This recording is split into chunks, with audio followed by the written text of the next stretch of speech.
Hey, just wanted to say happy birthday to long time supporter Afakizi Gaming. This birthday cupcake for you, bud. Happy birthday. We love you. Thanks for all the support, man.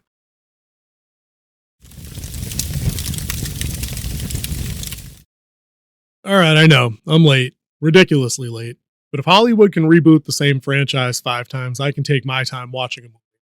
Welcome to Better Late Than Never, a brand spanking new playlist where I finally get around to movies that everyone else saw years ago and decide if they were worth the wait, or if I should have just stayed in the dark. So today we're talking about Ready Player One, aka What If Willy Wonka Ran the Metaverse, but with a way cooler soundtrack. Directed by Steven Spielberg and based on the Ernest Cline novel, and jam packed with so much nostalgia that it might as well come with a free blockbuster video card. Let me set the scene. It's 2045, and the world is, surprise, surprise, a total dystopian dumpster fire. Overpopulated, economically broke, worse than ever. You get the picture.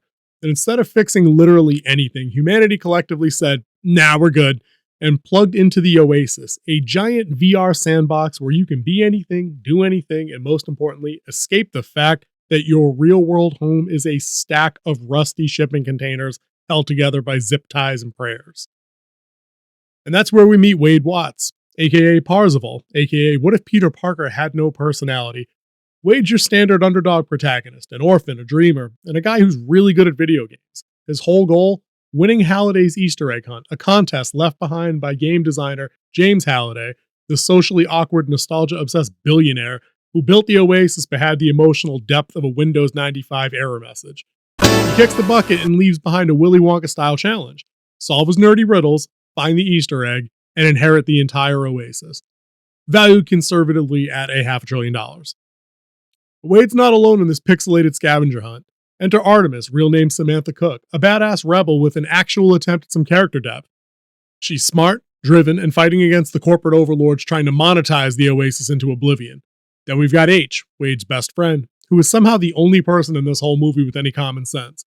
Alongside Dido and Sho, two warriors who deserve way more screen time, this crew is set to take on the biggest villains in the game, IOI, aka What If Amazon, EA, and Comcast had a baby and it came out evil. Leading the douche canoe charge for the villains is Nolan Sorrento, played by Ben Mendelsohn. Because if you need a slimy corporate villain, you hire Ben Mendelsohn. IOI wants to seize the Oasis and slap ads on literally everything because in their mind, free will is just another microtransaction. So Wade and his friends race against IOI to crack Halliday's puzzles, cue racing the DeLorean against King Kong, surviving a Shining-themed haunted house, and a third act that's basically the world's biggest pop culture battle royale.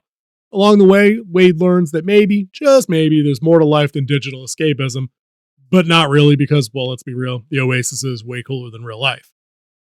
This is Ready Player One, a movie that's as fun as it is interesting. Let's get into it.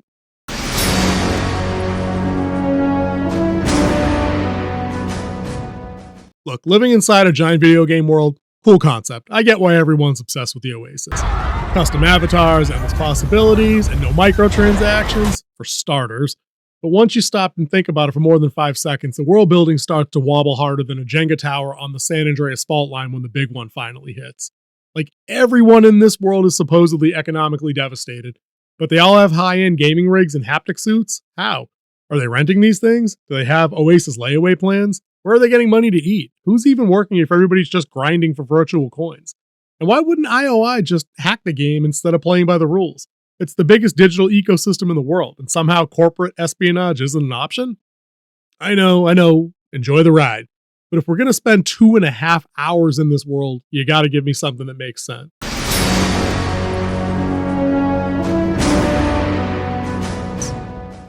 That said, Ready Player One absolutely nails the nostalgia factor.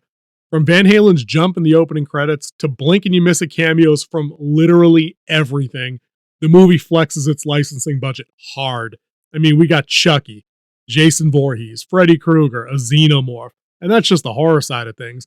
Video game legends like the Spartans from Halo, Goro from Mortal Kombat, Sagat, and even a Street Fighter Hadouken make an appearance. And for my fellow Back to the Future fans, you already know.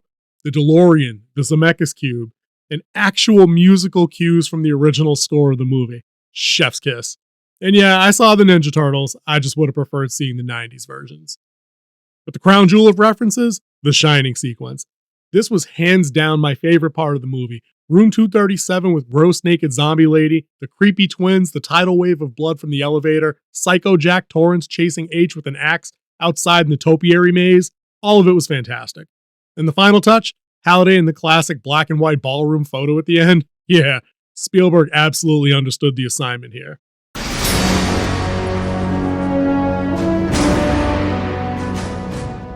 For a movie that runs almost 2.5 hours, you'd think the characters would be a little more fleshed out. Now, don't get me wrong, I like the cast, I did.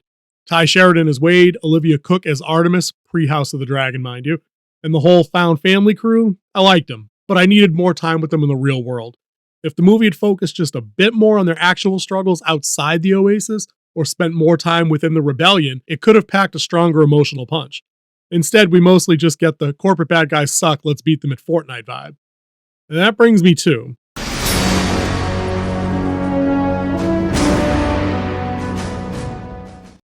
I actually like the Willy Wonka style you pass the test moment, where Wade initially rejects owning the Oasis. But then they immediately backpedaled on that by giving him the found family happy ending. Alright, sure, but let's commit to one bit or the other movie, which is it? And then there's the we shut down the Oasis twice a week decision, which, I guess I get what they were going for, but it feels like a band-aid solution. People weren't addicted to the Oasis because they forgot to go outside. They were addicted because real life sucked, and the Oasis was their escape. The better ending, in my opinion, don't just force people to log out, make them actually take some steps to fix the world they abandoned. That would have tied the whole message together in a way that felt way more satisfying.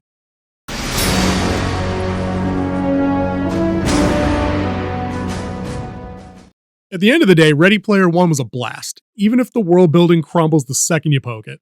The action, fun. The references, top tier. The Shining sequence, perfection. The characters and story, though, could have used a little bit more depth, but they got the job done. So yeah, I'm better late than never on this one, but I had a good time. Solid 8 out of 10, just wish Wade had a little bit more personality, then I'm good at video games. Alright, man, that's my way too late take on Ready Player One. If you've already seen it, let me know if you agree or if I'm talking out of my ass. If you haven't watched it yet, well, you must be getting lonely. You're probably the only person left on the planet that hasn't seen it. Drop a comment, like, subscribe, all that good stuff. I'll catch you in the next one.